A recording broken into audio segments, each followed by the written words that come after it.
Ela estava grávida, e mesmo assim ele tentava jogar ela à força dentro da carroça. Eu vi o desespero nos olhos dela, aquele tipo de olhar que a gente nunca esquece. Naquele momento, eu tinha duas escolhas: seguir meu caminho ou enfrentar um homem que ninguém naquela região tinha coragem de enfrentar. E o que eu fiz mudou tudo. Se esse vídeo apareceu para você, é porque essa história vai te emocionar e arrepiar. Então, já se inscreve no canal se você gosta desse tipo de história e comenta aí de qual cidade você está assistindo. Tem dias que a Terra avisa, não com barulho, não com sinal claro. É uma coisa menor que isso, uma sensação que sobe pela sola da bota, passa pelo corpo todo e pousa no peito como pedra. Você não sabe o que é, mas sabe que é alguma coisa. E aprende com os anos que quando a Terra avisa assim, é melhor escutar. Naquele dia, eu deveria ter escutado mais cedo. Era fim de tarde. Um daqueles fins de tarde que o Cerrado fabrica com capricho. O céu na cor de brasa, o sol se derretendo devagar atrás da linha dos buritis e a luz comprida e amarela que transforma tudo em sombra e ouro ao mesmo tempo.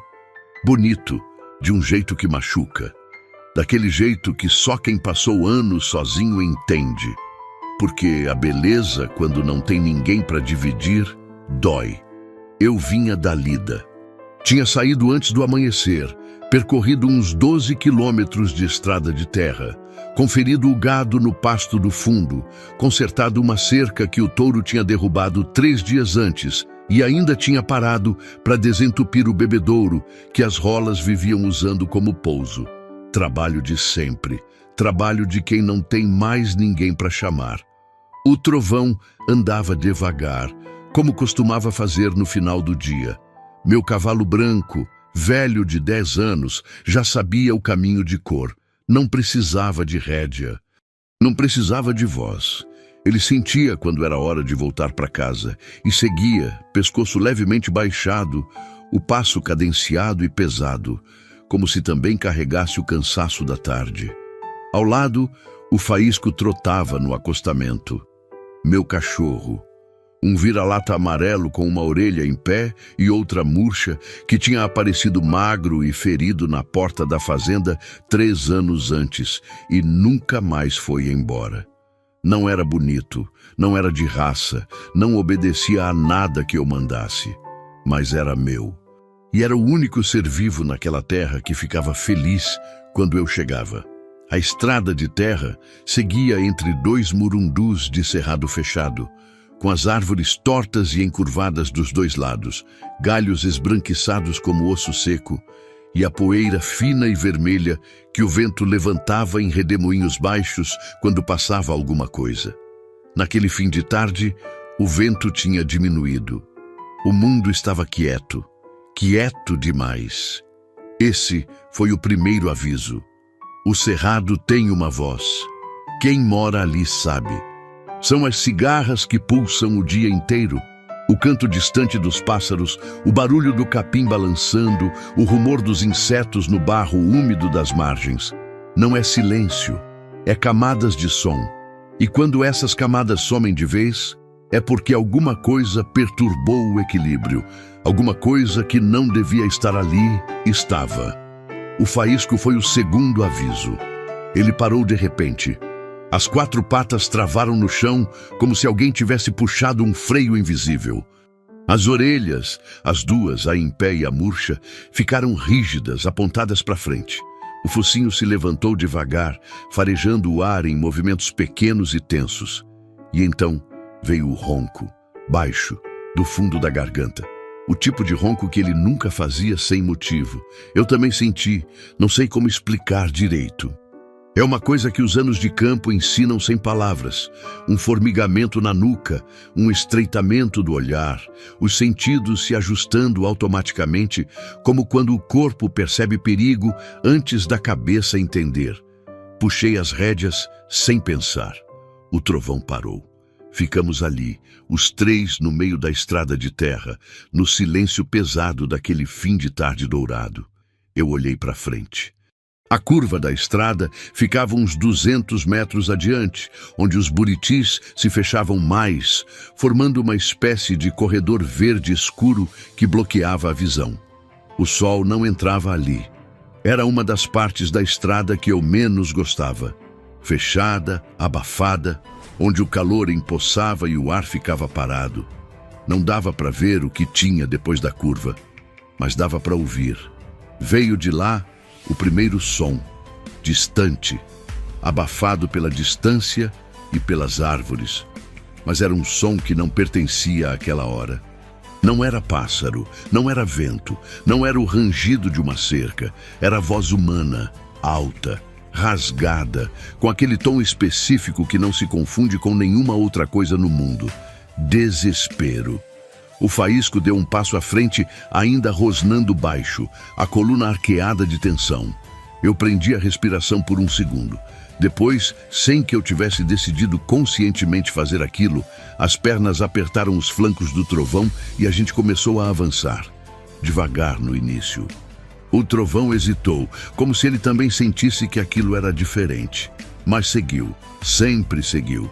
O cheiro chegou antes da visão, poeira mais intensa do que o normal, levantada por alguma coisa em movimento.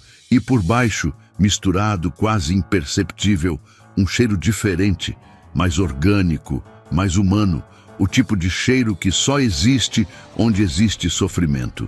Eu não sei explicar por que fiz o que fiz a seguir. Não foi coragem. Coragem é uma escolha consciente, fria, calculada. Isso foi diferente. Foi mais antigo que o pensamento. Foi algo que nasceu no fundo do estômago e subiu, até tomar conta de tudo. Acelerei o passo.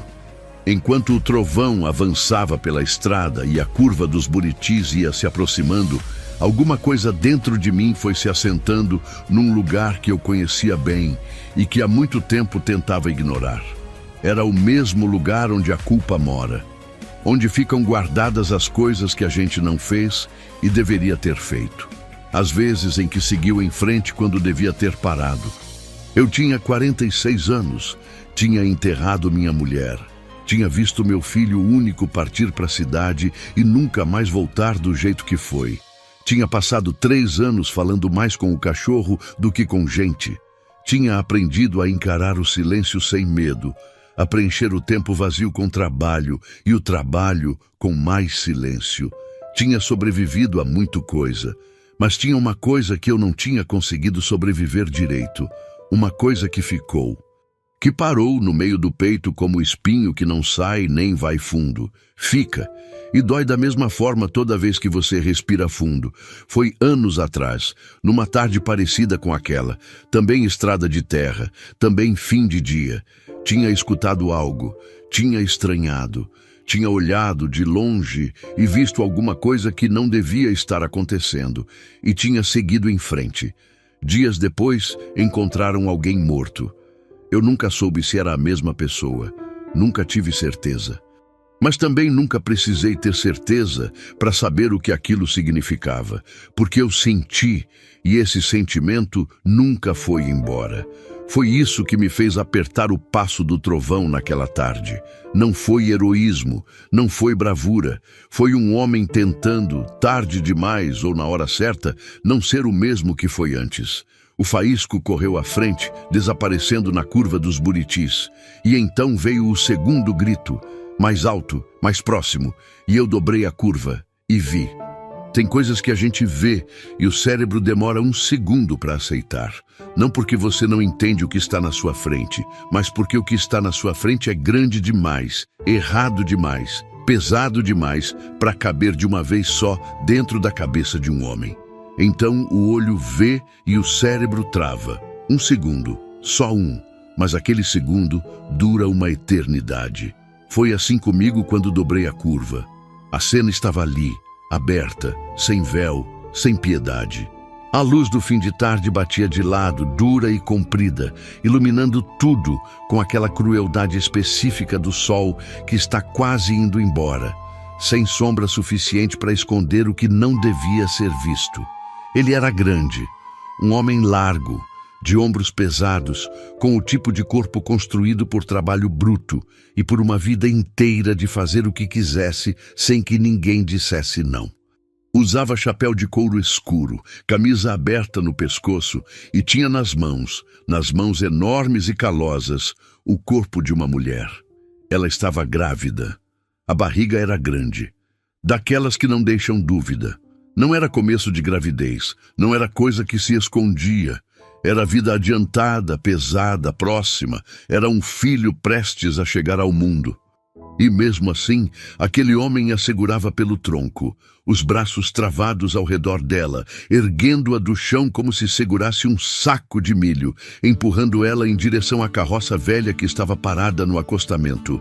Ela gritava, um grito que não peço para ninguém ouvir, daqueles que não têm palavra certa para descrever. Não era só medo, era um grito que vinha de um lugar mais fundo que o medo. Era o som de alguém que já entendeu o que está acontecendo e grita assim mesmo, não porque acredita que vai adiantar, mas porque o corpo ainda está vivo e o corpo grita quando está desesperado. As pernas dela se debatiam no ar, as mãos tentavam empurrar os braços dele, arranhar, se soltar, mas não tinham força, ou a força que tinham não era suficiente contra aquilo. E então ela virou o rosto. Não sei se foi por acaso. Não sei se foi instinto. Não sei se foi alguma coisa que ela sentiu. O barulho do trovão parando, o rangido das rédeas, o faísco que já estava rosando no acostamento. Mas ela virou, e o rosto dela encontrou o meu. Aquilo parou o mundo. Eu já tinha visto medo antes. Muitos tipos de medo. Medo de gado bravo, medo de tempestade fechando rápido, medo de cobra no capim, medo de doença que não tem nome. Já vi homem com medo de morrer, e mulher com medo de perder filho, e criança com medo de tudo o que não entende. Mas aquilo não era nenhum desses. Aquilo era diferente. Era o olhar de quem já foi além do medo e chegou num lugar mais sério que isso. Um lugar onde a pessoa já entendeu o próprio destino. E mesmo assim, faz uma última tentativa. Não de escapar, apenas de ser vista. De existir por mais um segundo nos olhos de outro ser humano. Era um pedido de socorro silencioso, mais alto que qualquer grito. E durou menos de um segundo, mas durou o suficiente. Eu não decidi descer do cavalo. Meu corpo desceu. As mãos soltaram as rédeas, a perna passou por cima da sela e os pés tocaram o chão levantando um pequeno estouro de poeira vermelha. O chão estava duro e seco sob a sola da bota. O calor ainda irradiava da terra, mesmo com o sol já no horizonte. Meu coração batia, forte, não do jeito acelerado do susto, mas do jeito pesado e profundo de quando o corpo inteiro se prepara para algo que sabe que vai custar caro. O faísco estava na minha frente, parado, rígido, os olhos fixos no homem. O ronco baixo e contínuo que ele emitia era o tipo de som que eu nunca tinha ouvido dele antes. Não era latido, não era aviso, era algo mais antigo que isso. Era o som de um animal que reconhece predador. O homem ainda não tinha me visto. Estava de costas para mim, empurrando ela contra a carroça, tentando dobrar o corpo dela sobre a lateral de madeira podre. Ela resistia, com tudo o que tinha, que não era muito, mas era tudo. Eu dei um passo à frente e falei, solta ela. 2 palavras. A voz saiu mais firme do que eu esperava, mais seca, mais funda. A voz que sai quando a gente não está com medo ainda, mas sabe que logo vai estar. Ele parou. Não soltou ela, mas parou. A cabeça girou devagar. Aquele movimento lento, calculado, de quem não tem pressa porque nunca precisou ter. De quem está acostumado a ser o maior perigo em qualquer lugar onde apareça. Ele me olhou de cima a baixo, com uma calma que era ela mesma, uma forma de violência. E riu. Um riso torto, curto, debochado. O riso de quem já viu coragem morrer antes e achou graça no processo. Isso não é da sua conta, ele disse. A voz era grave, pausada, sem raiva. O que era pior, raiva é emocional. Aquela voz era prática. Ela chorava agora. A voz dela saía em pedaços, quebrada pelo esforço de respirar, de segurar a barriga, de manter as pernas firmes no chão. Por favor, me solta. Eu não quero ir. Eu tô grávida. As palavras dela caíram no ar como pedra no fundo de poço. Eu não tirei os olhos do homem, mas eu ouvi cada palavra.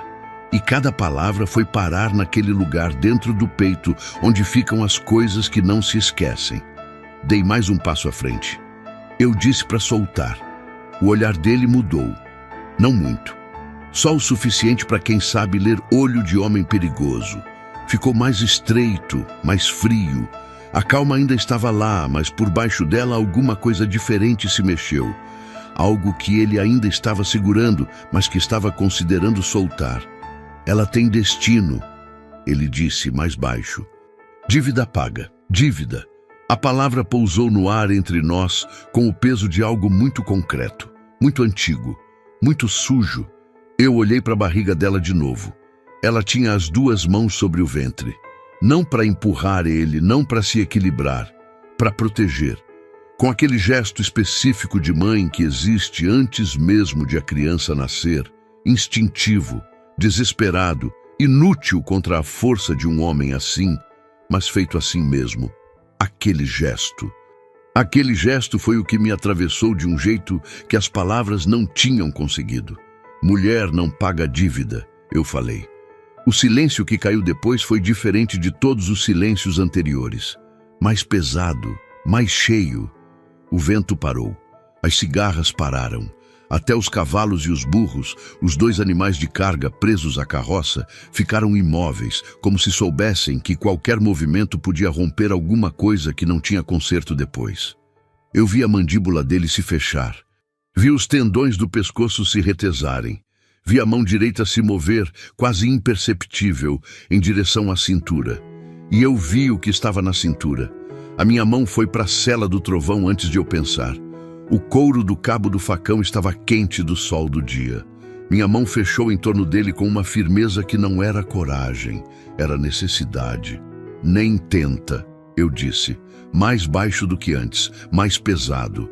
O faísco avançou meio passo, o ronco saindo mais alto agora, os dentes à mostra. O homem me olhou. Olhou para o facão, olhou para o cachorro. Demorou. Calculando, sempre calculando aquele tipo de homem. E então empurrou ela. Não soltou com cuidado, empurrou. Com aquela crueldade casual de quem descarta, não de quem cede. Ela tropeçou, tentou se segurar na lateral da carroça, escorregou e caiu de joelhos no chão. O grito que ela soltou quando os joelhos bateram na terra seca foi o tipo de som que gruda na memória e não sai mais. Ela ficou ali, de quatro, as mãos afundando na poeira, respirando com dificuldade, a barriga grande pendendo, os cabelos caídos na frente do rosto. Tremia. O corpo todo tremia. E mesmo assim, mesmo naquilo, ela colocou uma mão sob a barriga, protegendo. Levanta, eu falei para ela. Agora. Ela tentou. Os braços vacilaram. As pernas não obedeceram de primeira. O homem deu um passo em direção a ela. Eu me movi. Coloquei meu corpo entre os dois. Ficamos perto o suficiente para eu sentir o cheiro dele. Suor, couro, tabaco e alguma coisa mais funda que cheiro. Alguma coisa que era quase como presença, como o calor que sai de uma coisa que é perigosa por natureza. Ele me olhou debaixo do chapéu. Não com raiva, com registro. Do tipo que homem assim faz quando está arquivando alguma coisa para usar depois. Corre, eu disse sem virar para ela. Agora. Dessa vez ela conseguiu. Ouvi o som dela se levantando, tropeçando, os passos rápidos e pesados na terra seca, vindo na minha direção. Senti quando ela passou por trás de mim. Quando a mão dela se agarrou na minha camisa pelas costas, com uma força que era tudo o que ela ainda tinha. Ela ficou atrás de mim, tremendo, chorando baixo, um choro de quem está tentando parar, mas não consegue, o tipo que vem de dentro e não pede licença. O homem ficou onde estava, olhou para mim, pro facão na minha mão, para o cachorro, para ela atrás de mim, os olhos passando de um para outro, lentos, metódicos. Depois cuspiu no chão, ajeitou o chapéu, subiu na carroça com aquela calma que era ela mesma uma declaração de guerra. Mas antes de pegar as rédeas dos animais, virou o rosto para mim uma última vez. O que eu vi naquele olhar não era raiva, era pior, era certeza. Isso não acabou, ele disse, baixo, quase gentil, da forma como se diz uma verdade que não precisa de volume para ser ouvida. A carroça se afastou devagar pela estrada de terra, sumindo na curva dos Buritis, levantando uma nuvem baixa de poeira que ficou suspensa no ar quente por muito tempo depois que ele sumiu. E o silêncio voltou. Mas era um silêncio diferente agora. Não era o silêncio vazio de antes. Era cheio, cheio de coisa que tinha acontecido, cheio de coisa que ainda estava por vir. Ela continuava agarrada na minha camisa, continuava tremendo. Ele vai voltar, ela sussurrou. 3 palavras, ditas com o tom de quem não está fazendo uma pergunta, de quem está enunciando uma lei da natureza, algo que ela já sabia antes de mim. Eu não respondi, porque eu sabia que ela estava certa. E enquanto eu ajudava ela a se apoiar, enquanto buscava as rédeas do trovão e pensava em como colocar ela na sela sem machucar a barriga, uma sensação crescia dentro de mim que não era medo ainda. Era pior que medo. Era saber. Saber que eu tinha feito a coisa certa. E saber que fazer a coisa certa naquele lugar, naquele tipo de terra, com aquele tipo de homem, ia ter um preço e que aquela noite ia cobrar. Eu a coloquei no trovão com cuidado. Não foi fácil. A barriga atrapalhava, as pernas dela mal obedeciam e o cavalo, que nunca tinha carregado outra pessoa além de mim, ficou inquieto por um momento, os cascos batendo no chão, as orelhas rodando. Falei baixo com ele. Aquele tipo de conversa que não tem palavra certa, só tom. Ele aquietou. Subi atrás dela. Coloquei um braço pela frente, não para abraçar, mas para segurar, para garantir que ela não caísse. Ela ficou rígida no primeiro segundo. Depois, devagar, o corpo foi cedendo. Não de confiança, de esgotamento. O faísco correu na frente, como sempre fazia. A estrada seguia comprida e vermelha entre o cerrado que fechava dos 2 lados. O sol tinha sumido atrás do horizonte, mas a luz ainda estava lá. Aquela luz roxa e fina que o cerrado guarda por uns 20 minutos depois do pôr do sol, como se o dia relutasse em ir embora de vez. As sombras das árvores tortas se esticavam pela estrada como dedos. Nenhum de nós falou por um bom trecho. O barulho era só o passo do trovão, o respirar pesado dela, e o canto das cigarras voltando aos poucos timidamente, como se a própria natureza também estivesse se recuperando do que tinha acontecido. Foi ela quem quebrou o silêncio. Meu nome é Conceição, ela disse, baixo, como se tivesse testando se ainda tinha direito de ter nome. Antônio, eu respondi. Ela não disse mais nada por um tempo. Eu também não forcei. Depois, ele vai me matar. Não era drama. Era relato.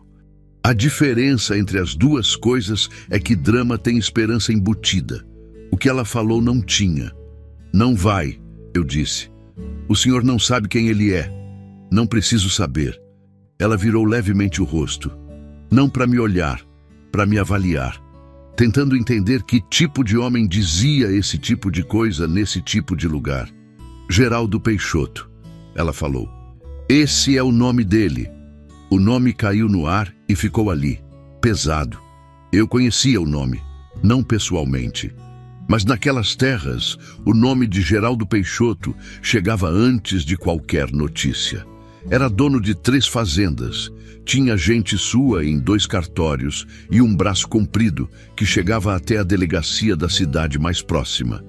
O tipo de homem que nunca precisou responder por nada, porque nunca havia ninguém disposto a fazer a pergunta. O que você devia para ele? Eu perguntei sem julgamento. Meu marido devia, ela disse. Empréstimo de terra. Ele morreu sem pagar. E o Geraldo disse que a dívida passava para mim. Fiz silêncio. E você ia? Perguntei depois. Eu ia lutar, ela disse. Mas hoje ele não me deu escolha. Ela colocou as mãos na barriga, aquele gesto que eu já tinha visto 2 vezes e que toda vez me atingia igual. 8 meses, ela disse, sem eu perguntar. 8 meses. A criança estava quase pronta, quase no mundo. E o mundo que ela estava prestes a encontrar era esse. Estrada de terra, poeira, um homem que ela não conhecia e um perigo que não tinha ido embora, só recuado. A fazenda apareceu no fim da estrada. Não era grande, nunca tinha sido. Uma casa de adobe com telhado de barro, 2 quartos, varanda estreita de frente, um galpão ao lado onde eu guardava o equipamento e um cercado pequeno onde o trovão passava a noite. Tinha uma mangueira velha no quintal que minha mulher tinha plantado anos atrás e que continuava dando manga todo ano, teimosa e fiel, sem que ninguém pedisse.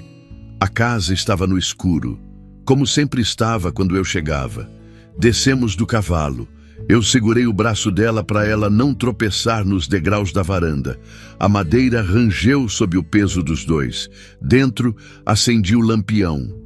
A luz amarela se espalhou devagar, mostrando a cozinha simples, a mesa de madeira com 2 cadeiras, o fogão, a lenha já frio, as paredes com uma foto desbotada e um terço pendurado num prego. Ela olhou o ambiente com aquele olhar de quem está tentando se orientar num lugar novo, enquanto ainda está com medo de alguma coisa antiga. Senta, eu disse. Vou esquentar água. Ela sentou. Colocou as mãos sobre a barriga e ficou olhando para a mesa. Eu coloquei lenha no fogão. Acendi com um palito, pus a chaleira. Mexia com as mãos, mas pensava com outra parte de mim. Aquela parte que ficou lá na estrada, naquele olhar que ele tinha me dado antes de ir. Aquela certeza tranquila e fria que era mais ameaça do que qualquer grito. Isso não acabou. Não tinha acabado mesmo. Enquanto a água esquentava, eu fui até a janela e olhei para fora. A noite tinha fechado. O cerrado estava escuro, compacto, cheio de sons que eu conhecia de cor. O sapo, o grilo, o vento passando baixo no capim. Mas agora eu ouvia esses sons de um jeito diferente, procurando entre eles o que não devia estar lá. O faísco estava deitado na varanda, mas não dormia. Eu via a cabeça dele erguida, as orelhas atentas, o olho brilhando no escuro. Ele também estava esperando. A chaleira começou a chiar. Eu servi a água, coloquei umas ervas que minha mulher guardava num pote de vidro na prateleira. Erva cidreira, hortelã, e levei a caneca para Conceição sem saber direito por quê. Era o que minha mulher fazia quando alguém chegava abalado.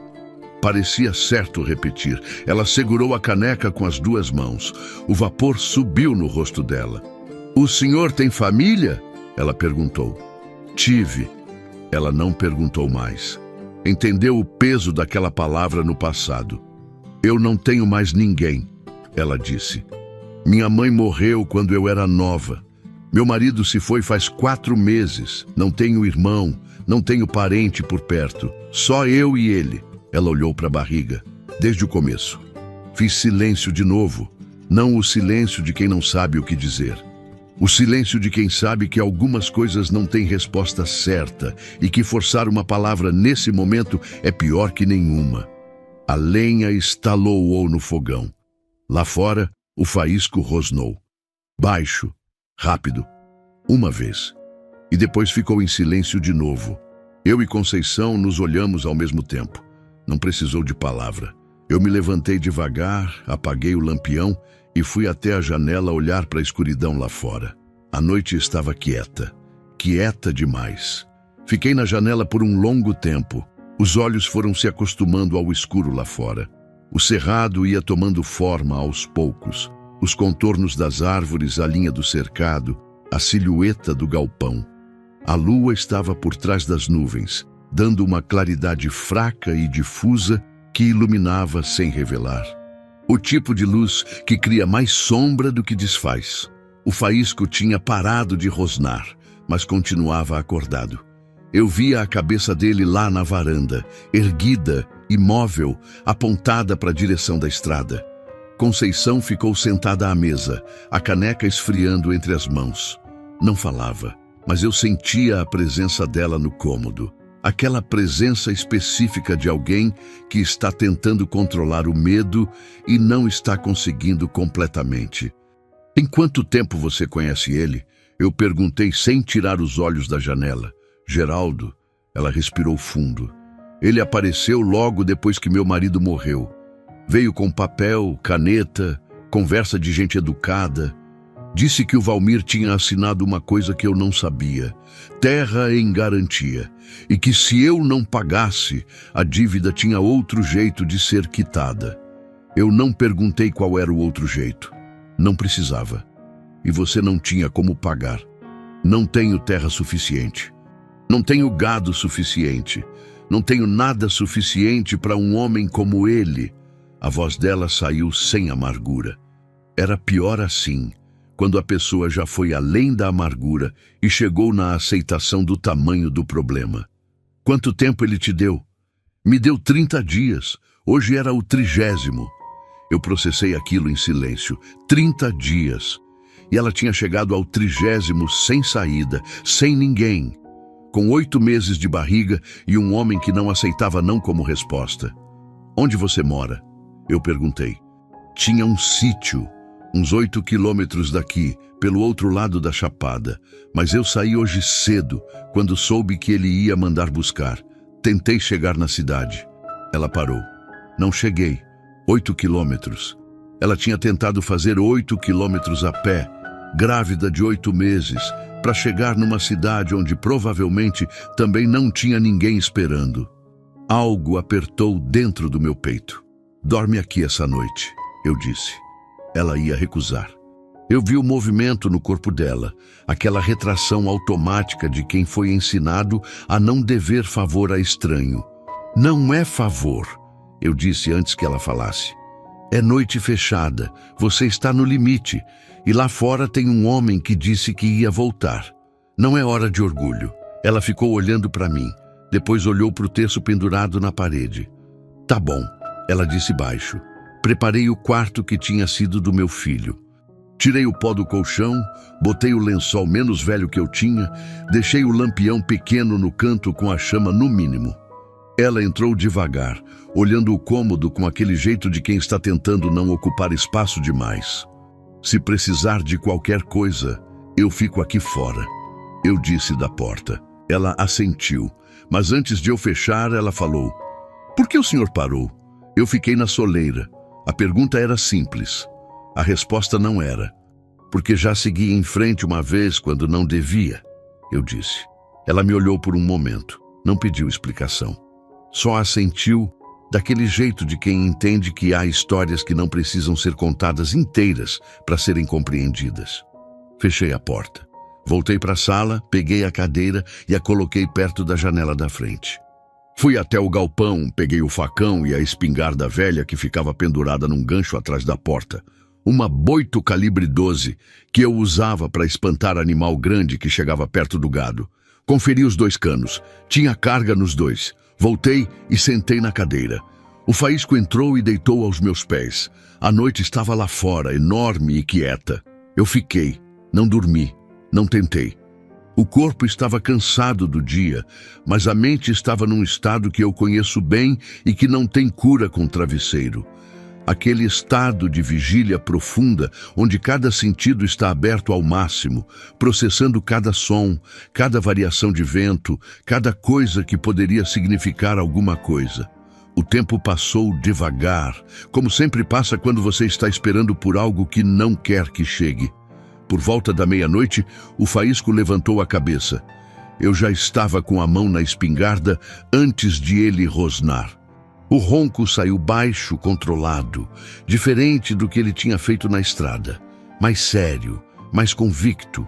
Fui até a janela. No começo não vi nada. Só o escuro do cerrado e a claridade fraca da lua que tinha saído parcialmente das nuvens. O cercado estava vazio. O galpão escuro.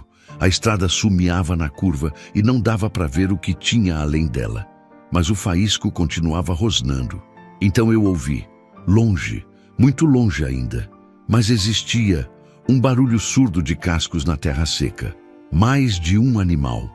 E junto, misturado, o chiado baixo de uma carroça ou de uma caminhonete sem farol, não dava para saber, mas vinha na direção da fazenda. Eu me afastei da janela.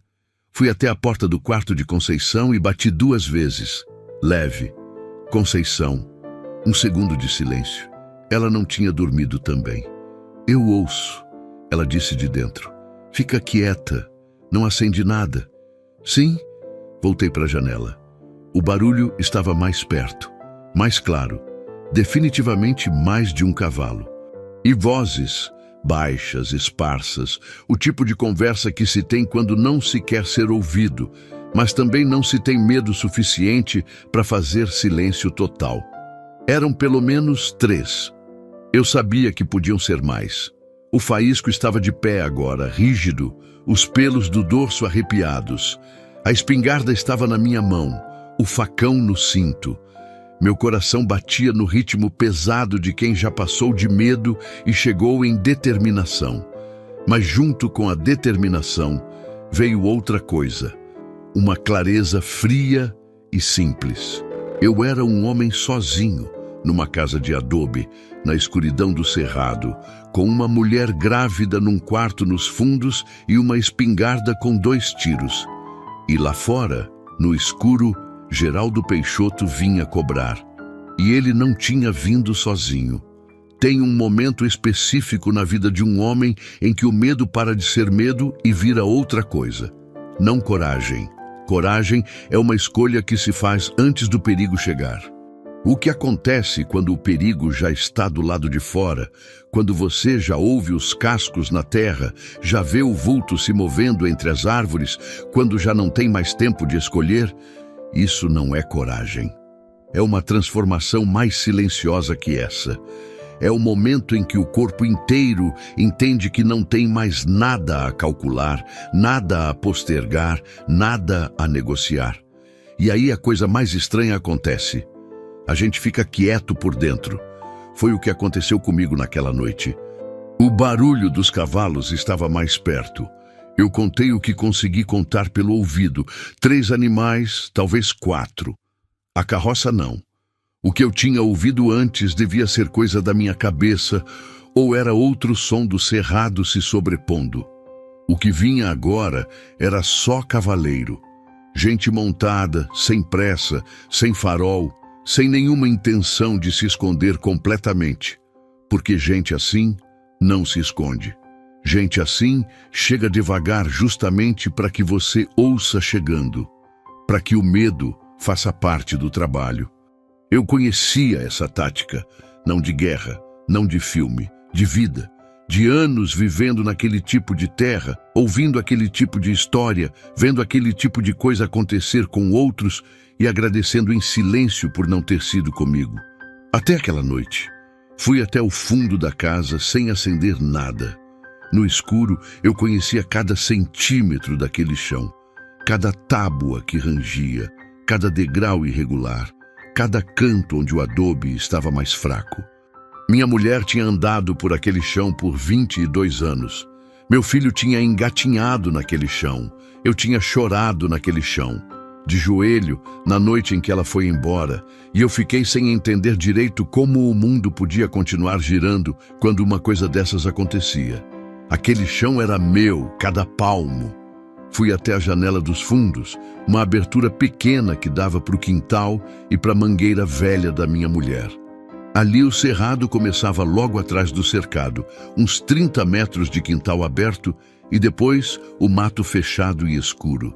Se alguém quisesse entrar por trás, teria que atravessar esse espaço. Olhei. O quintal estava vazio. A mangueira balançava levemente no vento que tinha voltado, fraco, morno.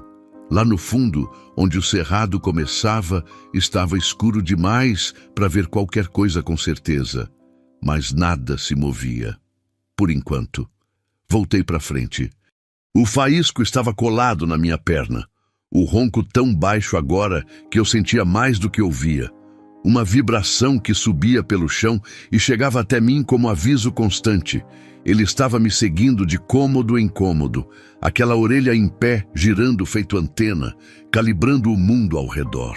Bati de leve na porta do quarto de Conceição de novo. Ainda estou aqui, ela disse de dentro antes que eu falasse. A voz estava firme, mais firme do que eu esperava. Tem uma janela no quarto? Eu perguntei baixo. Tem, pequena. Não abre, não olha para fora. Se ouvir qualquer coisa entrando por ali, grita o meu nome e desce para o chão. Entendeu? Uma pausa. Entendi. E reza, eu disse. Não sei por que disse. Saiu. Outro silêncio. Depois, já tô rezando desde a estrada. Eu quase sorri. Quase. Voltei para a janela da frente. Eles tinham parado. Os cavalos estavam imóveis agora.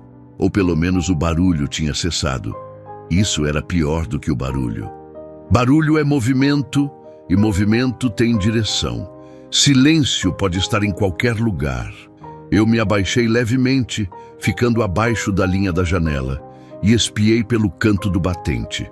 A lua tinha saído mais das nuvens agora, e a claridade prateada iluminava a estrada e o terreiro da frente com aquela luz fria que torna as sombras mais escuras e o espaço iluminado mais exposto. Vi os cavalos.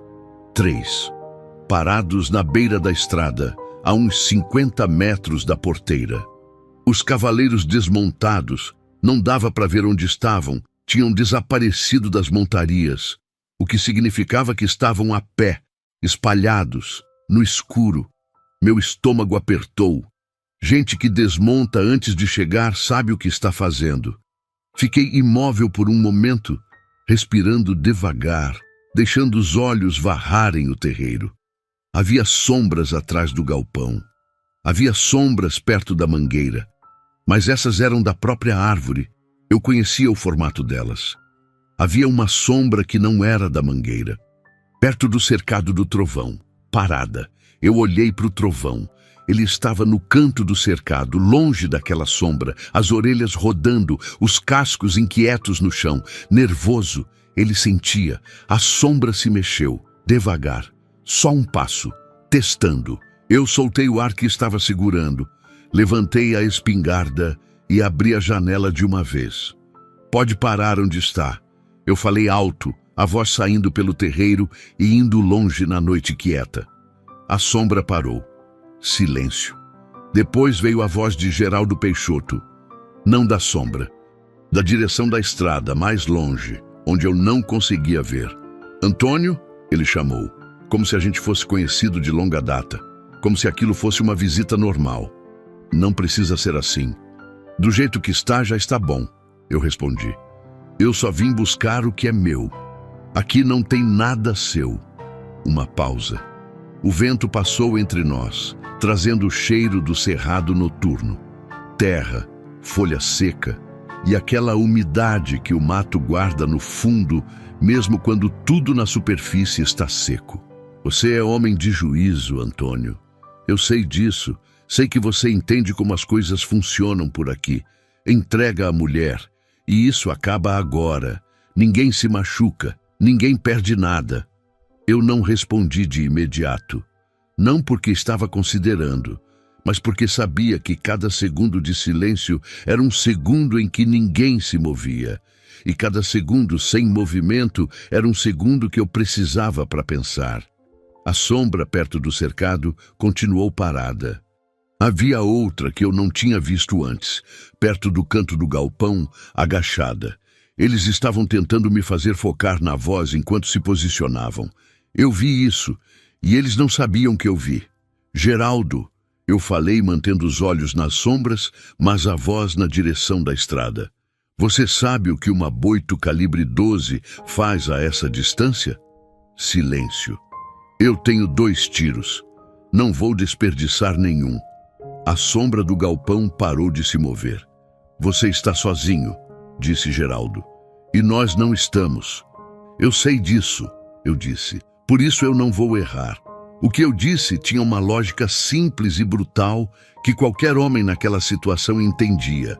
Se eu fosse abatido de qualquer jeito, eu ia levar pelo menos 2 deles comigo. E ninguém quer ser aquele que vai na frente. O silêncio durou mais dessa vez. Dentro de mim, o pensamento ia e voltava. 2 tiros. 3 homens, pelo menos. Mais Geraldo. A conta não fechava a meu favor de jeito nenhum. Se eles decidissem avançar todos ao mesmo tempo, de direções diferentes, eu não tinha resposta para isso. E eles sabiam. Mas homem assim sempre calcula risco. E risco inclui quem vai cair primeiro. Foi nesse momento que o faísco latiu. Não o ronco baixo de antes. Um latido alto, rasgado, em direção aos fundos da casa. Eu me virei instintivamente. A janela dos fundos. Alguém tinha tentado pelos fundos enquanto Geraldo me ocupava pela frente. Ouvi o barulho, um rangido de madeira, alguém tentando forçar o batente da janela do quarto de Conceição. E ouvi ela. Antônio!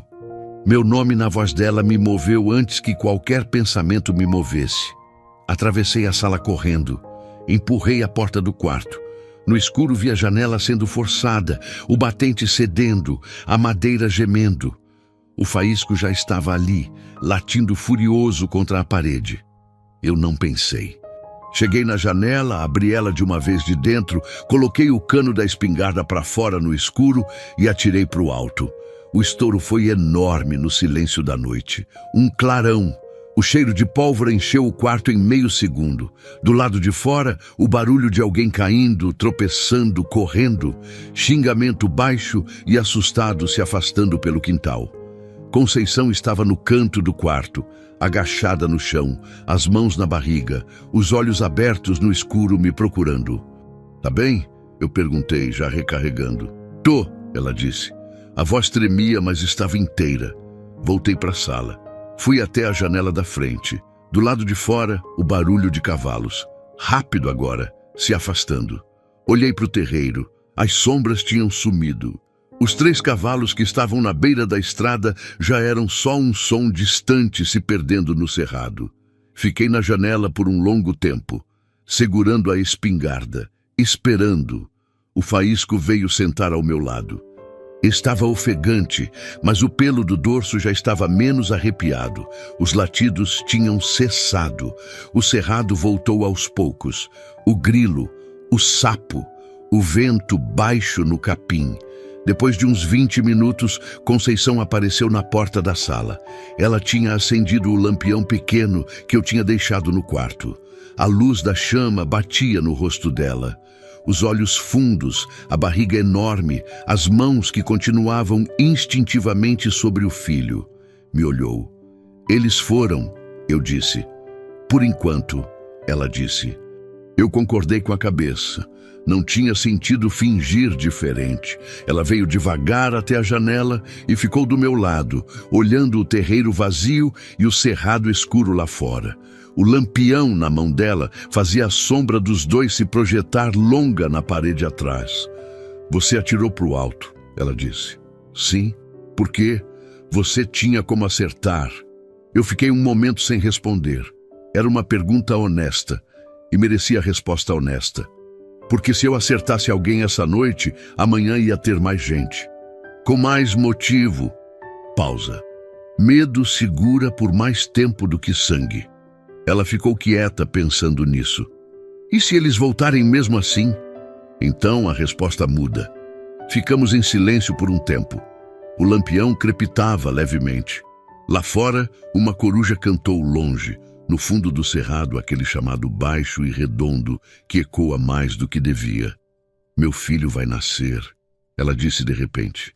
Não como pergunta, como afirmação. Como uma coisa que ela estava decidindo em voz alta. "Ele vai nascer e vai ter um nome e vai crescer. Não importa o que esse homem pensa que pode fazer." Eu olhei para ela. Havia uma dureza nova no rosto dela. Não raiva, algo mais fundo. O tipo de determinação que nasce quando alguém finalmente entende que não tem mais nada a perder além daquilo que mais importa e decide que aquilo não vai ser tirado. Eu conhecia aquele rosto.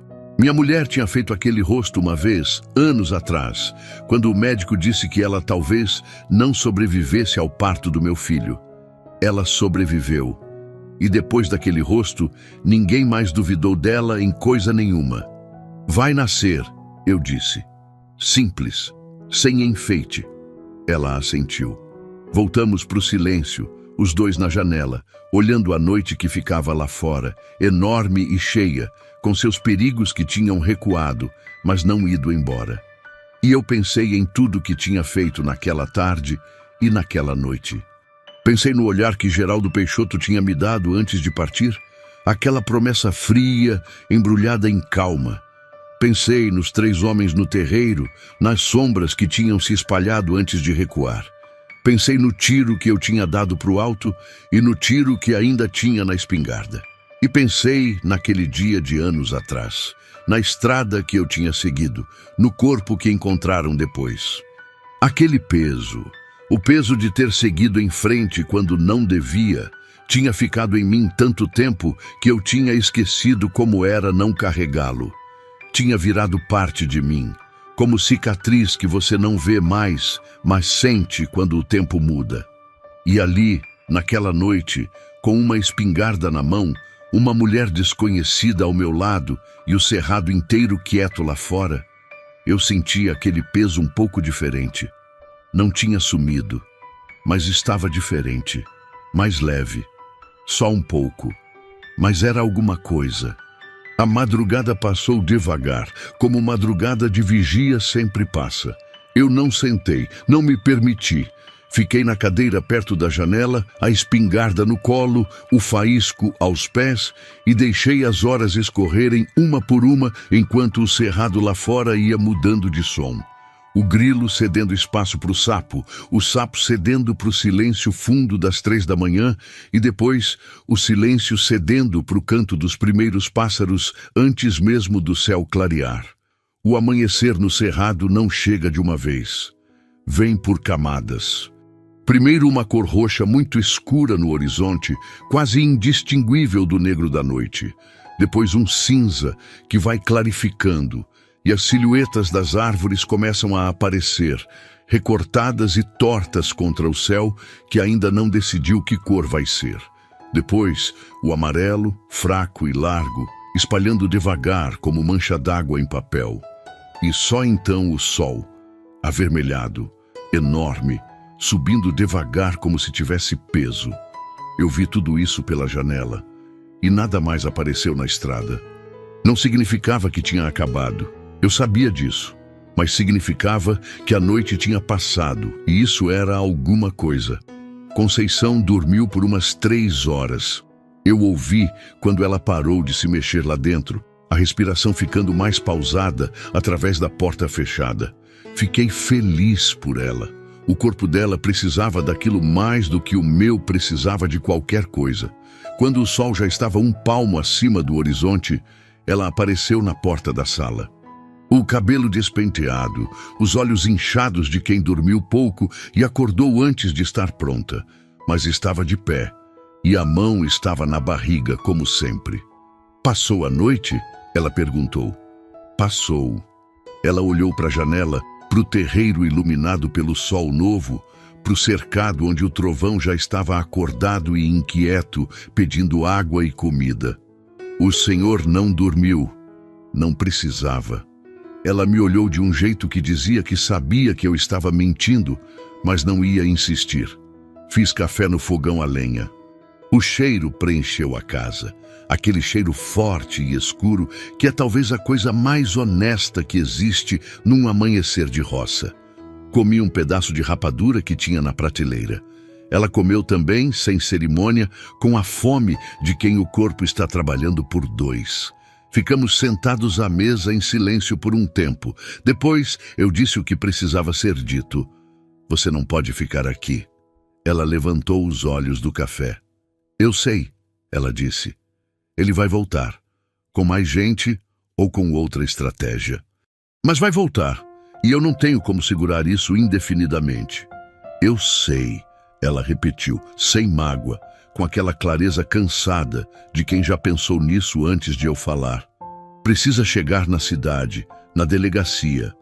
Ela fez uma expressão que eu entendi, sem ela precisar traduzir.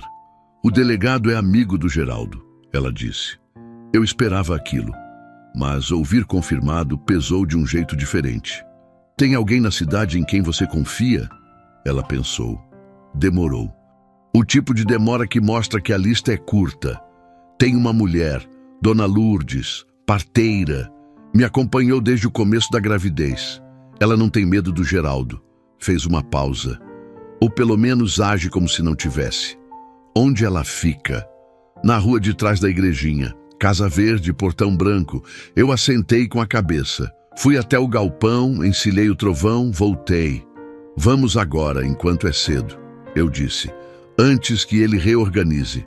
Ela se levantou da cadeira devagar, apoiando as mãos na mesa, o peso da barriga puxando para frente. Pegou o pano que estava com ela desde a véspera, um embrulho pequeno, quase nada, com o pouco que ela tinha conseguido levar quando fugiu. Na porta, ela parou e olhou para dentro da casa uma última vez. A foto na parede. Ela disse. Quem é? Eu olhei. A foto desbotada sobre o aparador. Minha mulher, jovem, numa tarde de sol no quintal, rindo de algo que eu já não lembrava mais o quê. Do jeito que ela ria, de lado, os olhos quase fechando. Minha mulher, eu disse. Ela era bonita. Era tudo, eu disse. Saímos. A manhã estava limpa e quente. O céu azul fundo, sem nenhuma nuvem. O sol já queimando com força apesar da hora. O cerrado cheirava a terra aquecida e a resina das árvores, aquele cheiro específico que é diferente de qualquer outro lugar do mundo e que, para quem cresceu ali, é o cheiro de casa. Montamos. Ela na frente, eu atrás. O trovão aceitou o peso dos dois sem reclamar. O faísco correu na frente. A estrada de terra estava silenciosa. As poças rasas que tinham ficado de uma chuva de 2 dias antes já estavam secando, a lama vermelha rachando nas bordas. Os buritis balançavam lentamente no topo. Uma garça passou alto, branca contra o azul, indo para algum lugar com aquela certeza tranquila que só pássaro tem. Eu ia com os olhos na estrada, nos lados, nas curvas à frente. A espingarda estava atravessada na sela, visível, não por ameaça, por clareza. Se alguém nos visse, que ficasse claro o que encontraria se tentasse parar. Conceição foi quieta por um longo trecho. Depois, sem olhar para trás. O senhor vai ter problema por causa disso. Já tenho, eu disse. Não, quero dizer, problema de verdade. Ele não vai deixar barato. Você humilhou ele na frente dos homens dele. Eu sei. E mesmo assim, foi lá na estrada. E mesmo assim, ficou à noite. Ela parou. Por que um homem faz isso? Eu fiquei um tempo sem responder. O trovão andava, os cascos levantando poeira fina. Você perguntou isso ontem de outro jeito, eu disse. E o senhor deu metade da resposta. Eu quase sorri de novo. A outra metade, eu disse devagar, é que quando você passa a vida inteira sozinho, você começa a entender o valor de uma coisa pequena. Uma coisa que parece óbvia, mas deixa de ser quando você fica muito tempo sem ela. Que coisa? Fazer a diferença para alguém. Qualquer alguém. Mesmo que seja uma vez, mesmo que custe caro. Ela ficou quieta, processando. Sua mulher, ela disse depois. Faz tempo? 3 anos. Filho? Tem um, na cidade. Distante de um jeito que não é só quilômetro. Ela assentiu devagar, como quem entende que há tipos de distância que a estrada não explica. Entramos na parte da estrada, onde o cerrado fechava mais dos 2 lados, formando aquele corredor de sombra que eu não gostava. O sol mal entrava. O ar ficava parado, abafado, e os sons se fechavam ao redor de um jeito que fazia qualquer coisa parecer mais próxima do que era. O faísco diminuiu o passo. Eu senti antes de ver. Não era o mesmo de ontem, não era presença humana, era outra coisa. O faísco farejava o chão à beira da estrada, andando devagar, o focinho rente à poeira. Para, eu disse baixo. O trovão parou. O faísco tinha encontrado alguma coisa no acostamento. Fui com os olhos até lá. Uma pegada de bota. Fresca. ainda com a borda definida, o que significava que tinha sido feita depois que o orvalho secou, nas últimas horas. E ao lado, marcas de cavalos, 3 pelo menos que tinham parado ali por tempo suficiente para deixar os cascos bem marcados na terra. Eles tinham passado por ali essa manhã, estavam na nossa frente. Eu processei aquilo em silêncio, a mão apertando levemente as rédeas do trovão, os olhos varrendo a estrada à frente, onde a curva bloqueava a visão. "O que foi?" Conceição perguntou baixo. Ela tinha sentido minha tensão pelo corpo. "Eles passaram por aqui essa manhã", eu disse. "Para a cidade? Ou para esperar em algum ponto entre aqui e lá?" Silêncio. "Tem outro caminho?" ela perguntou. Tinha. Um desvio pelo fundo da chapada, mais longo, mais fechado, que saía num ponto diferente da cidade. Poucas pessoas usavam. Era difícil, cheio de pedra solta e descidas traiçoeiras. Mas eu conhecia cada metro. O trovão ia aguentar. "Vamos mudar de caminho", eu disse, virando ele devagar. Ela não perguntou detalhes, só se segurou melhor na sela e deixou. Pegamos o desvio pela chapada. O sol estava alto quando chegamos na saída do outro lado, onde a estrada de pedra encontrava a terra batida que levava aos fundos da cidade. A chapada tinha sido silenciosa. Só o vento, o barulho dos cascos na pedra e o canto distante de um gavião que nos acompanhou por um trecho voando alto em círculos lentos. A cidade apareceu lá embaixo, pequena e quieta, com seus telhados de barro e suas ruas largas e empoeiradas. A igrejinha branca no centro com a torre que se via de longe. Conceição respirou fundo quando viu. Não de alívio, de algo mais complexo que isso. De quem vê a chegada, mas sabe que chegada não significa fim. "A casa da Dona Lourdes", eu disse. "Rua de trás da igrejinha." "Eu sei o caminho", ela disse. Descemos pela encosta devagar. O trovão era cuidadoso na pedra, escolhendo onde pisava, o pescoço baixo, concentrado. Bom animal, sempre foi. Na entrada da cidade, eu parei. Ela entendeu sem que eu dissesse. "Você não vai entrar", ela disse. "Melhor não. Se ele tem gente aqui, me ver com você dentro da cidade da munição. Você chega mais fácil sozinha, sem chamar atenção." Ela concordou com a cabeça. Desci do cavalo para ajudá-la a descer. Quando os pés dela tocaram o chão, ela ficou parada por um momento, as mãos no ventre, me olhando. "Eu não tenho como pagar o que o senhor fez", ela disse. "Não deve nada", eu disse. "Deve sim." Ela colocou a mão no meu braço por um segundo, levemente, com a delicadeza de quem sabe que o gesto precisa ser pequeno para ser honesto. "Deve sim." Ficamos assim por um momento. O sol batia forte. A poeira fina da rua de entrada estava suspensa no ar. Um cachorro latia longe e a cidade pequena seguia sua manhã sem saber o que tinha acontecido na estrada na véspera. "Vai com Deus", eu disse. Ela assentiu. Deu meia volta. Andou alguns passos. Parou, sem se virar. Como era o nome dela? Sua mulher. Eu demorei um segundo. "Maria", eu disse. Ela ficou parada mais um momento, como se estivesse guardando aquilo em algum lugar. Depois seguiu. Eu fiquei olhando até ela dobrar a esquina e sumir na direção da igrejinha. O faísco ficou ao meu lado, olhando na mesma direção. Depois, olhou para mim. Eu soltei um ar longo e fundo, o tipo que sai quando o corpo finalmente lembra que estava preso. Subi no trovão e virei de volta para a estrada da fazenda. O caminho de volta ia ser longo. E Geraldo Peixoto ainda estava por ali, em algum lugar que eu não sabia, com homens que eu não conhecia e uma conta que ele achava que eu devia. Mas aquela manhã eu tinha feito o que precisava ser feito. E por enquanto era o suficiente. O caminho de volta foi silencioso. Só eu, o trovão e o faísco na estrada vermelha, o sol já alto e pesado, o cerrado dos dois lados quieto naquele silêncio de meio-dia que é diferente de todos os outros, mais denso, mais sério, como se o próprio calor engolisse o som. Eu ia devagar, Não por cansaço, por atenção. As marcas de cavalo que tínhamos encontrado de manhã ainda estavam na minha cabeça. Eles tinham passado por ali.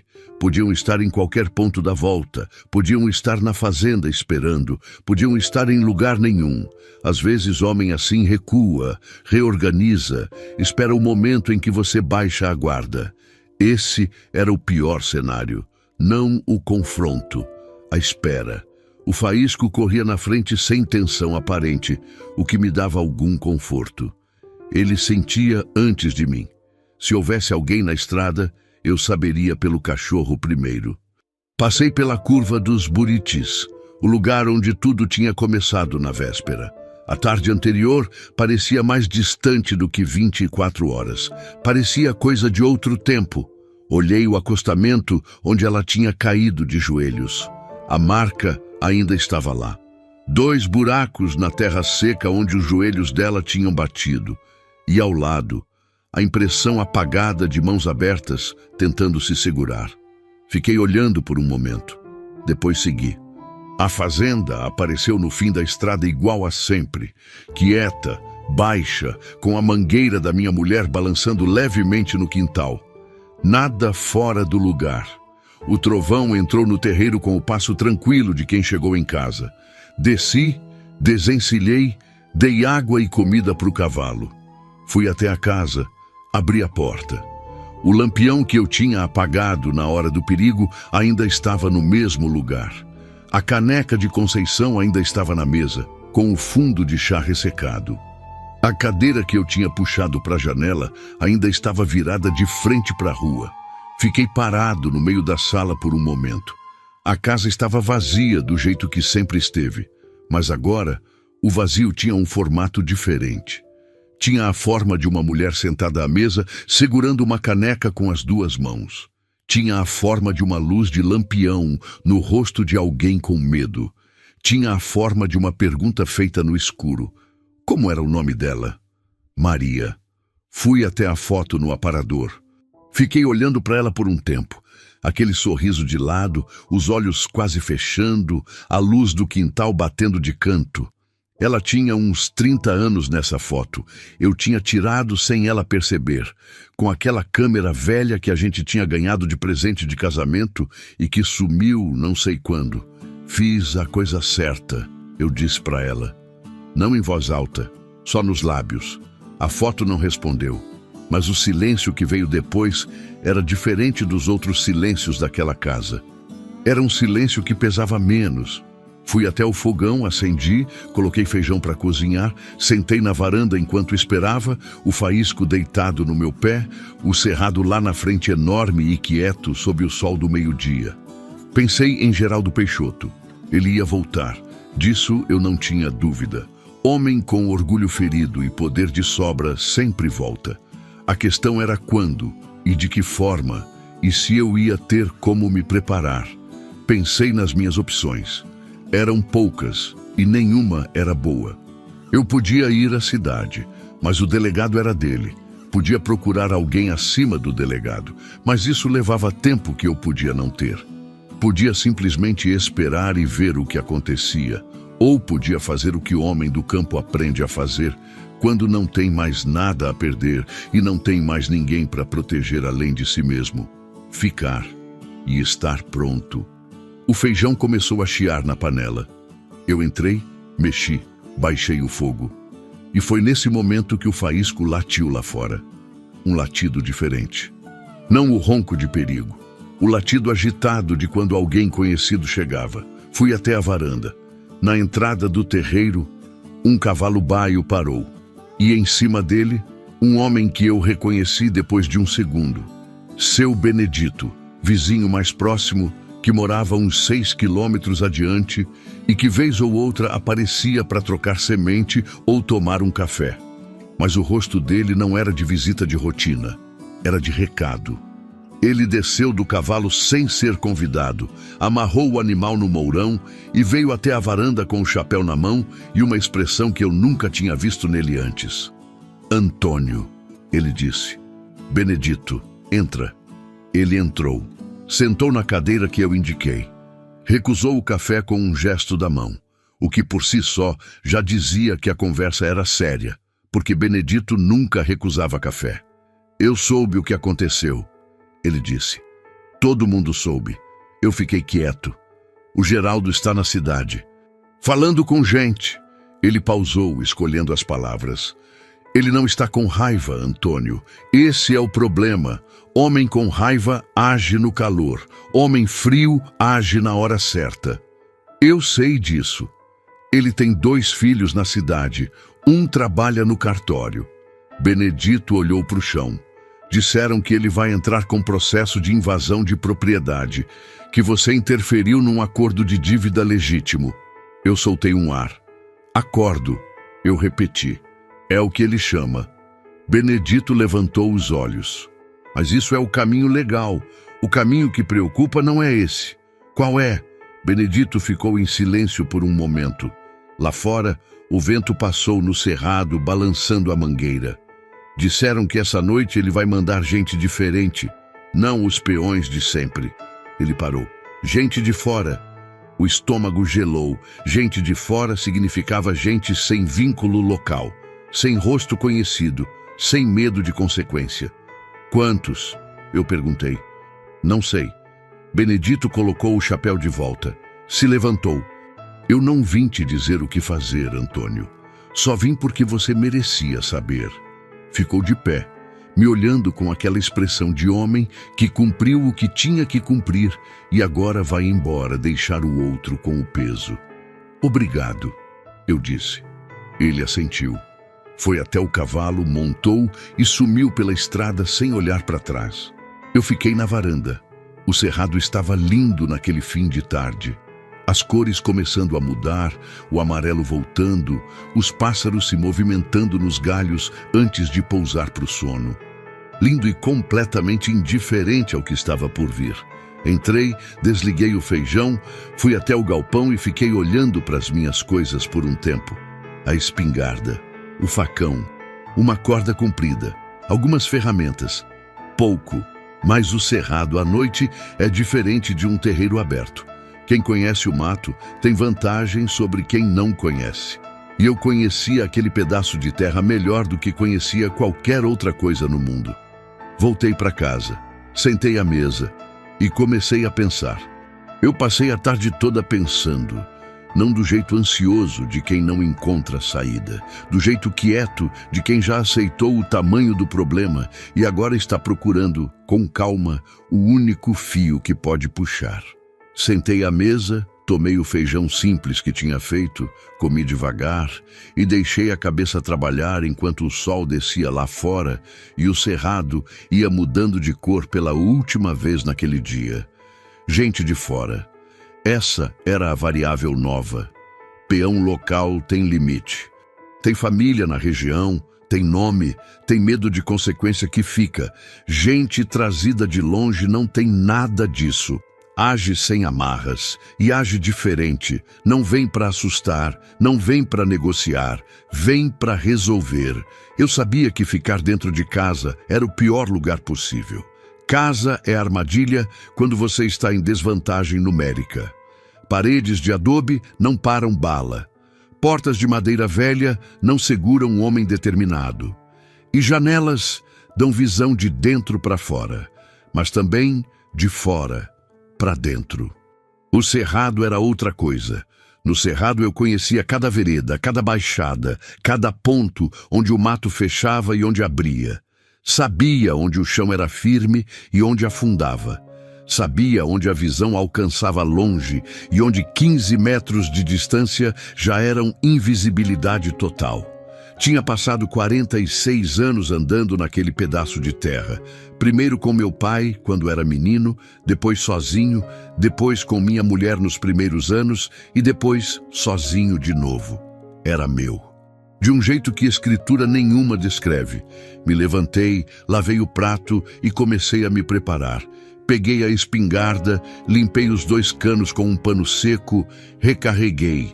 Separei mais 4 cartuchos e coloquei no bolso da calça. Peguei o facão, passei a pedra de afiar nele por uns 10 minutos, escutando o som raspado do metal até o fio ficar do jeito que precisava. peguei a corda comprida do galpão, enrolei no ombro. Peguei uma garrafa de água, coloquei na mochila de couro que eu usava na lida, fui até a foto da minha mulher. Fiquei olhando por um tempo. Não sei como essa noite vai terminar, eu disse para ela, em voz alta dessa vez. Mas sei que fiz o que você teria querido que eu fizesse. O sorriso dela na foto era o mesmo de sempre. De lado, os olhos quase fechando.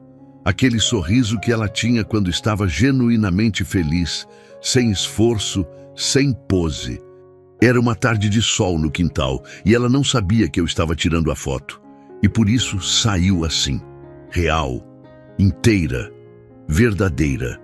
Eu tinha vivido 3 anos olhando para aquele sorriso e sentindo o vazio.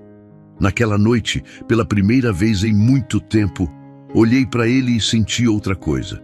Não o vazio, algo mais parecido com presença, como se ela estivesse de algum jeito naquele cômodo, naquela luz morta de lampião, naquele silêncio que o cerrado fazia lá fora.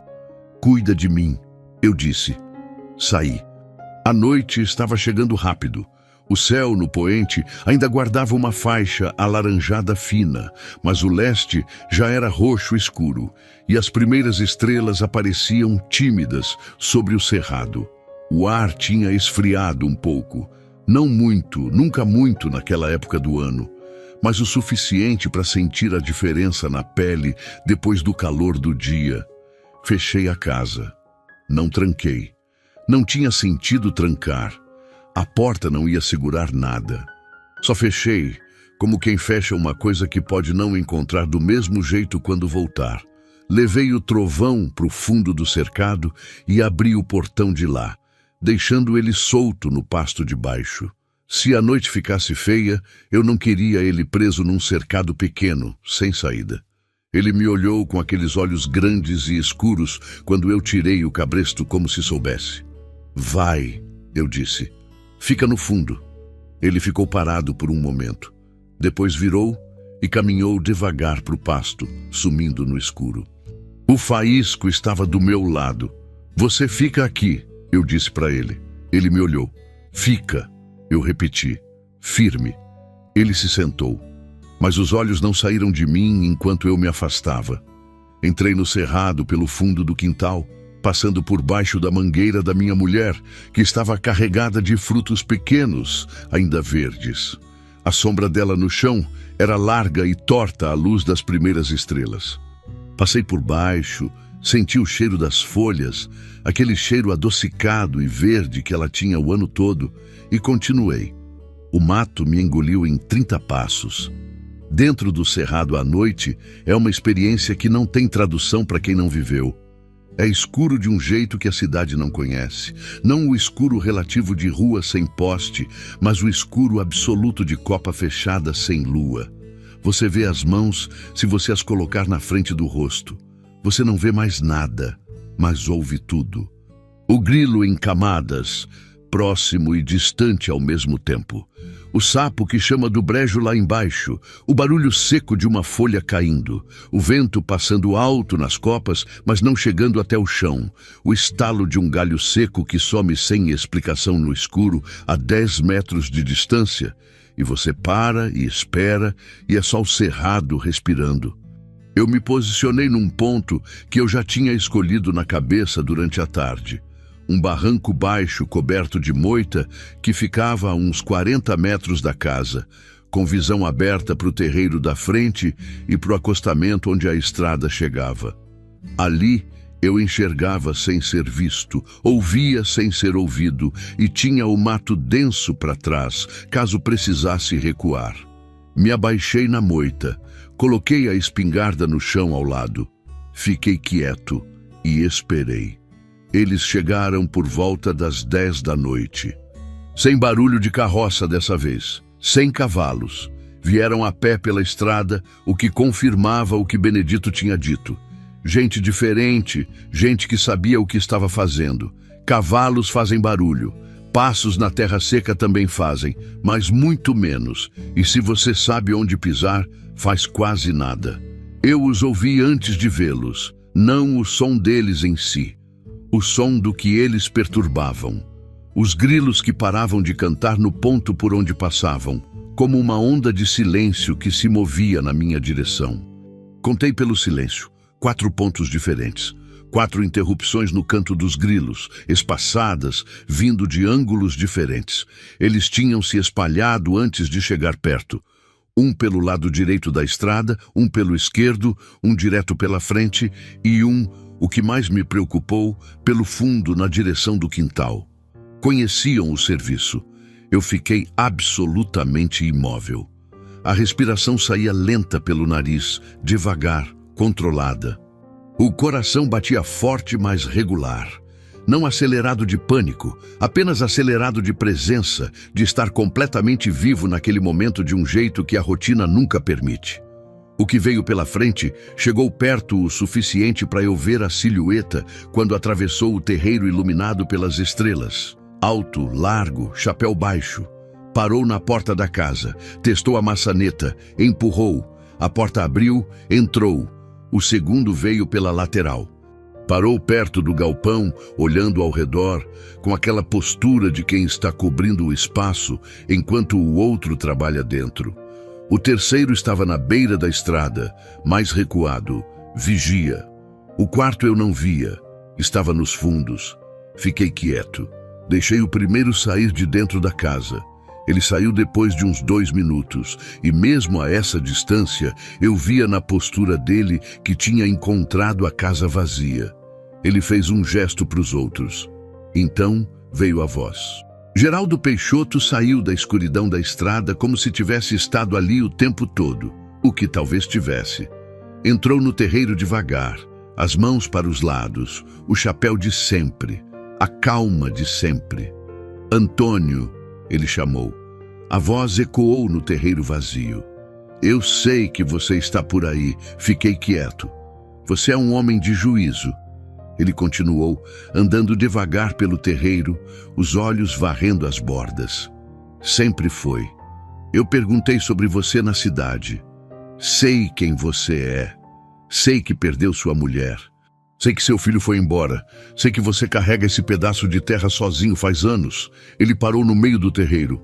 Eu não tenho raiva de você, ele disse. Você fez o que achou certo. Eu entendo isso. Mas você tomou algo que era meu. E isso precisa ser acertado. O silêncio caiu. Eu olhei para a espingarda no chão ao meu lado. 2 tiros. 4 homens mais Geraldo. A conta continuava não fechando. Mas eu tinha a noite do meu lado, e o mato, e 46 anos de conhecer aquele chão. Sai da moita, Antônio, ele disse mais baixo. Não precisa ser do jeito feio. Ele sabia onde eu estava, ou achava que sabia. Peguei uma pedra do chão ao meu lado. Tinha separado algumas durante a tarde prevendo isso, e joguei forte para a esquerda, longe de mim, na direção do galpão. O barulho da pedra batendo na madeira foi seco e alto no silêncio. Os 2 homens do lado correram para lá. Geraldo virou e eu me movi. Saí da moita pela direita rápido e baixo, contornando o terreiro por dentro do mato, me aproximando do homem que estava na beira da estrada. O vigia. Ele estava olhando para o galpão, distraído pelo barulho. Cheguei perto o suficiente. Deita no chão. Eu disse na orelha dele, o facão frio no pescoço. Ele travou. Depois foi descendo devagar. Grita e o próximo não é aviso. Eu disse. Ele ficou quieto. Amarre não é complicado quando você passou a vida amarrando animal. A corda que eu tinha trazido resolveu em menos de 1 minuto. Voltei para o mato antes que os outros percebessem. Geraldo ainda estava no terreiro, olhando ao redor, a calma começando a rachar nas bordas. Onde está o Mário? Ele chamou para os outros. Ninguém respondeu. Eu joguei outra pedra, dessa vez para o lado oposto. Os 2 que tinham ido para o galpão se separaram, um indo para cada lado, tentando cobrir mais espaço. O que me deu o que eu precisava. Um de cada vez, longe do outro. O que ficou mais próximo de mim passou a 3 metros da moita onde eu estava agachado, varrendo o escuro com os olhos. Não me viu. O cerrado era meu. Saí por trás. Foi mais difícil dessa vez. Ele era mais atento. Sentiu alguma coisa antes que eu chegasse. Começou a virar, mas eu era mais rápido naquele terreno e o cotovelo chegou antes da virada terminar. Ele caiu sem barulho significativo. Amarre. Mato. 2. O quarto, o que tinha ido pelos fundos, ainda estava desaparecido. Esse era o que me preocupava. Geraldo estava com a postura diferente agora. A calma tinha ido de vez. Ele girava no terreiro, os olhos tentando alcançar o escuro nas bordas, a mão perto da cintura. Você está cometendo um erro muito grande, ele disse alto, mas a voz tinha perdido aquela textura de quem controla a situação. O terceiro homem ainda estava por ali. Eu o via se movendo nervoso perto do galpão, sem ter clareza do que estava acontecendo, sem entender onde os outros tinham ido. Foi quando o faísco latiu, lá dos fundos, um latido raivoso, alto, seguido de um grito humano. O quarto homem que o cachorro tinha encontrado antes de mim. Eu tinha dito para o faísco ficar. Ele não tinha ficado. Nunca obedecia nada mesmo. O terceiro homem correu para os fundos na direção do barulho.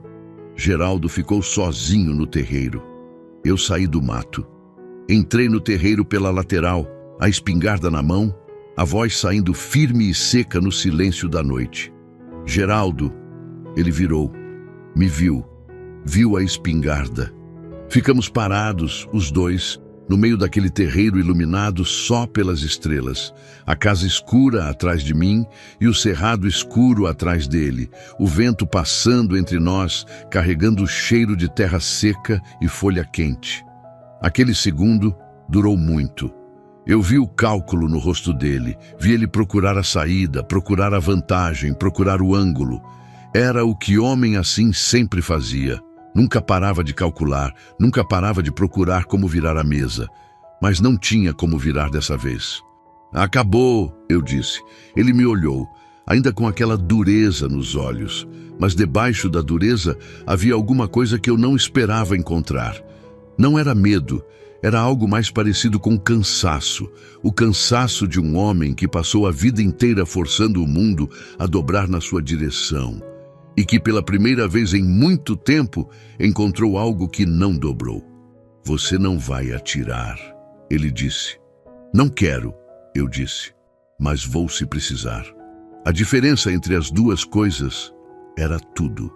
Atirar porque quer é uma escolha fácil. Atirar porque precisa é uma escolha que fica na consciência de um jeito diferente. E homem que conhece essa diferença e diz assim: não está ameaçando, está informando. Ele entendeu. A mão que estava perto da cintura foi descendo devagar, longe do metal. Do fundo da propriedade veio o barulho do faísco ainda latindo, e depois a voz do terceiro homem chamando pelo Geraldo com um tom que já não era de soldado. Era de alguém que estava com medo e queria ir embora. Geraldo ficou me olhando por um longo momento. Você vai se arrepender disso, ele disse. Mas a voz tinha mudado. Não era mais promessa. Era quase uma pergunta. Já me arrependi de muita coisa nessa vida, eu disse. Dessa não vou me arrepender. Ele ficou parado mais um tempo. Depois ajeitou o chapéu. Virou as costas. Caminhou em direção à estrada com aquele passo lento e pesado, sem correr, sem se curvar. Até no recuo ele precisava manter alguma coisa. Vai chamar seus homens quando sair, eu disse. Ele parou sem virar. Deixa eles irem, eu disse. Não preciso de troféu. Uma pausa longa. Mário, ele chamou. Voltem. Os barulhos nos fundos foram se aproximando. O faísco veio na frente, satisfeito consigo mesmo, a língua para fora. Atrás, o terceiro homem arrastando o quarto que mancava levemente, e dos lados do galpão, os dois que eu tinha amarrado vieram sendo soltos pelos outros. Eu fiquei parado no terreiro, a espingarda apontada para o chão, enquanto eles se reorganizavam e sumiam pela estrada. O barulho dos passos foi diminuindo, depois sumiu. O cerrado voltou. As camadas de som se recompondo uma por uma, como água que volta a preencher um espaço. O grilo primeiro, depois o sapo, depois o vento baixo no capim.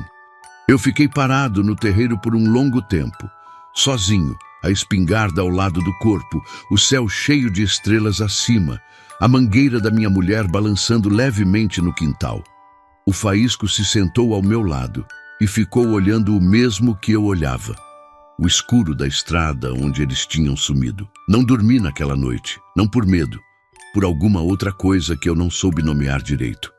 Uma espécie de estado suspenso que o corpo entra quando passou por muita coisa em muito pouco tempo e ainda não processou tudo.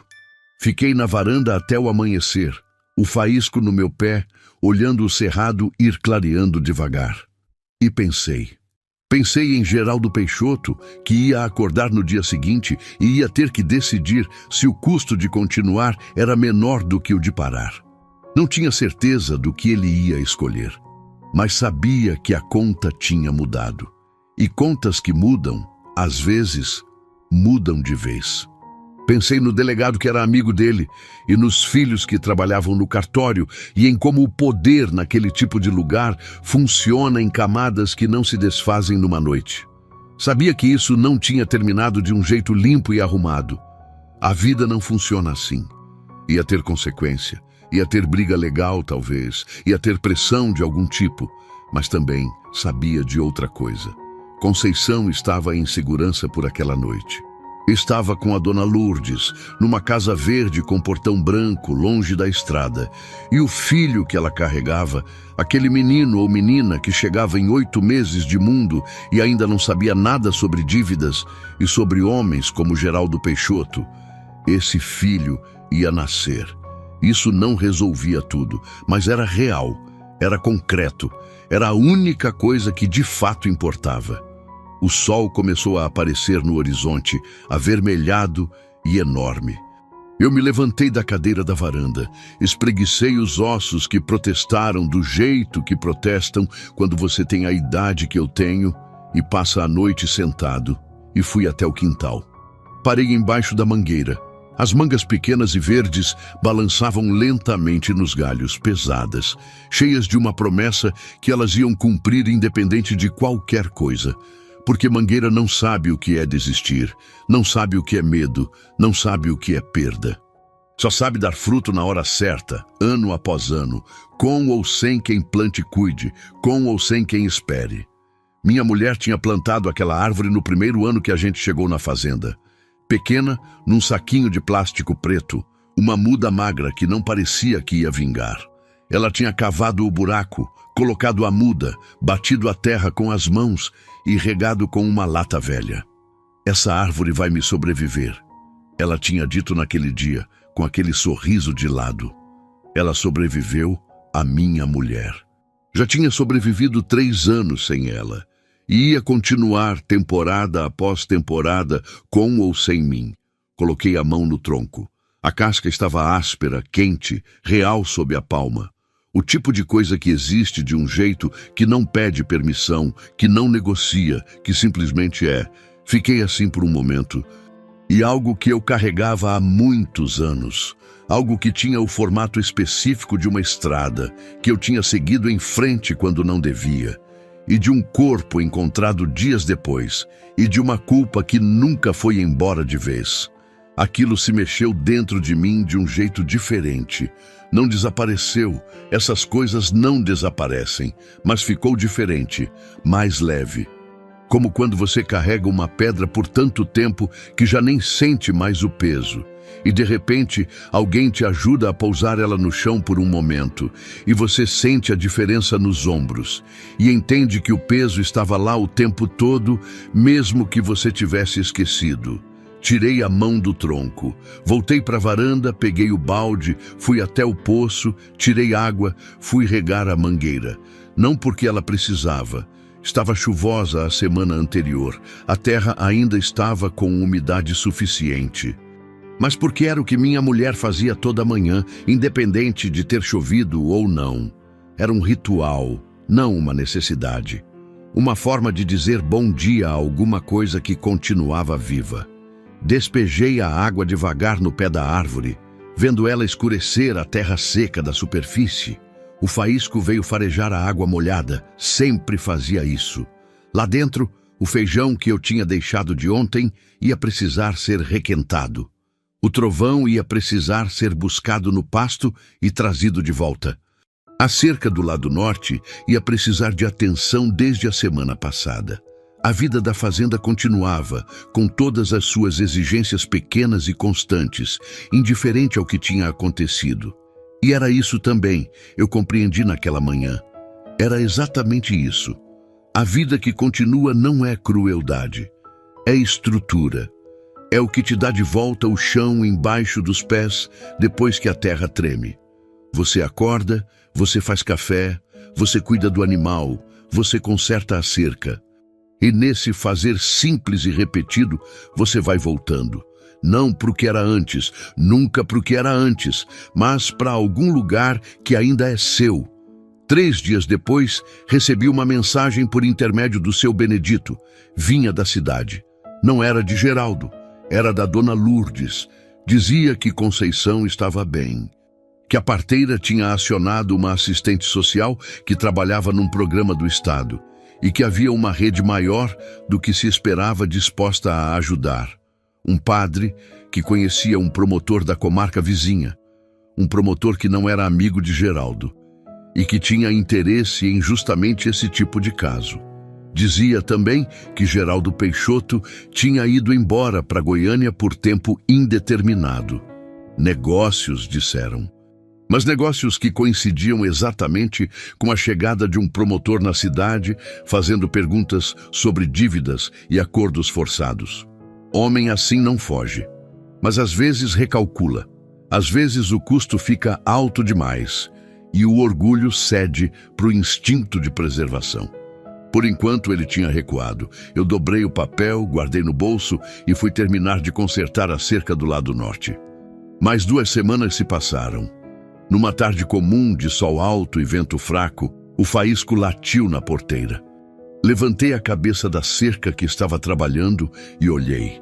Era a dona Lourdes, uma mulher pequena, de cabelos brancos e jeito firme, que descia de uma caminhonete velha, com o cuidado de quem já viu muita coisa e não tem mais pressa com nada. E do lado do banco do passageiro, descendo devagar, com as 2 mãos no batente para se apoiar, estava Conceição, sem a barriga. Eu parei o que estava fazendo. Ela atravessou o terreiro em direção a mim e eu fui ao seu encontro, e quando chegamos perto o suficiente, eu vi o rosto dela, diferente do que eu tinha visto na estrada, diferente do que tinha visto à mesa naquela noite, diferente do rosto da mulher que tinha enfrentado o medo com as mãos na barriga e os olhos abertos no escuro.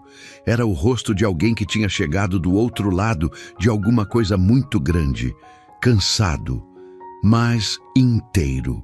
Nasceu, ela disse, e sorriu. Aquele sorriso me chegou num lugar que estava fechado há muito tempo, não de tristeza, de ausência. O lugar onde a gente guarda a alegria alheia, que é uma alegria diferente da própria, mais limpa de algum jeito, mais desinteressada. Como está? Eu perguntei. Forte, ela disse. Gritou muito quando nasceu. A dona Lourdes diz que é bom sinal. É, eu disse. É menino, ela disse. 7,200. Nasceu bem. Ficamos parados um momento, os 2 no terreiro, o sol batendo de lado, o faísco farejando as calças dela com aquela familiaridade de cachorro que não esquece cheiro. Eu vim trazer uma coisa, ela disse. Abriu a bolsa que carregava no ombro e tirou um embrulho pequeno de tecido azul. Me entregou. Eu olhei. Abre, ela disse. Abri devagar. Dentro havia um terço. Simples, de contas de madeira escura, com uma cruz pequena no final.